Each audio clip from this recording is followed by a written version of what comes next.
ಮತ್ತೆ ಡೀಟೇಲ್ ಆಗಿ ಕೆಲವೊಂದು ವಿಷಯನ ಅಬ್ಸರ್ವ್ ಮಾಡ್ಬೇಕು ನಾವು. ನಾನು ಅನ್ನೋ ಉಪೇಂದ್ರನ್ನು ತೋರಿಸಿರ್ತಾರೆ. ಉಪೇಂದ್ರ ಮೂವಿ ಬಂದಿರ್ತಾನಲ್ಲ, ನಾನು ಆ ಉಪೇಂದ್ರ. ಆ ಉಪೇಂದ್ರಂಗೆ ಈ ಸತಿ ಒಂದ್ ಜುಟ್ಟಿರಲ್ಲ, 6 ಜುಟ್ಟು ಇರುತ್ತೆ.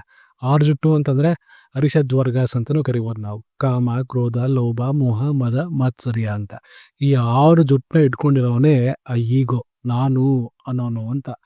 ಮತ್ತೆ ಇನ್ನೊಂದು ಇಂಪಾರ್ಟೆಂಟ್ ಕ್ಯಾರೆಕ್ಟ್ರು, ಸರಿನಾ, ಅವರು ಮಂದಾಕಿನಿ ಅಂತ ಇಲ್ಲಿ ತೋರಿಸಿರ್ತಾರೆ.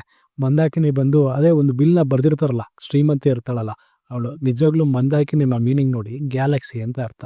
ಅಂದ್ರೆ ಹೋಲ್ ಗ್ಯಾಲಕ್ಸಿ ಅಂತ ಅರ್ಥ. ಈ ಗ್ಯಾಲಕ್ಸಿ ಇಡೀ ಯೂನಿವರ್ಸ್ ಏನಿದೆಯೋ ಅದರದೇ ಒಂದು ವಿಲ್ ಇದೆ. ಆ ವಿಲ್ಲೇ ಏನಂತ ಹೇಳುತ್ತೆ ವಿಲ್ಲಲ್ಲಿ ಅಂತಂದ್ರೆ, ನೀನು ಮತ್ತೆ ತನ್ನ ಮಗಳು ಖುಷಿ ಒಂದಾದ್ರೆ ಇಡೀ ಆಸ್ತಿಗೆ ವಾರಸ್ದಾರ ನೀನು ಅಂತ ಒಂದ್ ವಿಲ್ ಬರ್ದ್ಲು.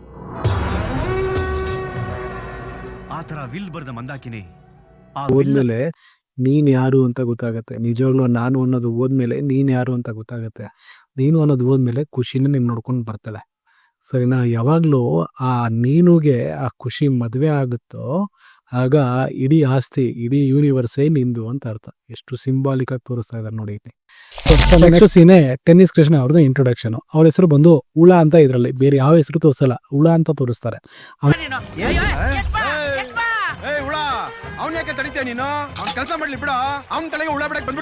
ಅಂದ್ರೆ ಅರ್ಥ ನಾವು ತಲೆ ಒಳಗೆ ಬಿಟ್ಕೋತೀವಲ್ಲ, ಆ ಹುಳ ಅಂತ ಅರ್ಥ. ಅಂದ್ರೆ ನೆಗೆಟಿವ್ ಥಾಟ್ಸ್.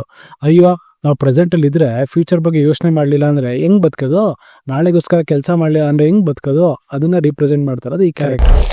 ನೆಕ್ಸ್ಟ್ ಬಂದು ಪರುಲ್ ಯಾದವ್ ಅವರ ಒಂದು ಇಂಟ್ರೊಡಕ್ಷನ್ ತೋರಿಸಿ ಅದರ ಒಂದು ಫ್ಲಾಶ್ ಬ್ಯಾಕ್ ಸ್ಟೋರಿ ತೋರಿಸ್ತಾರೆ.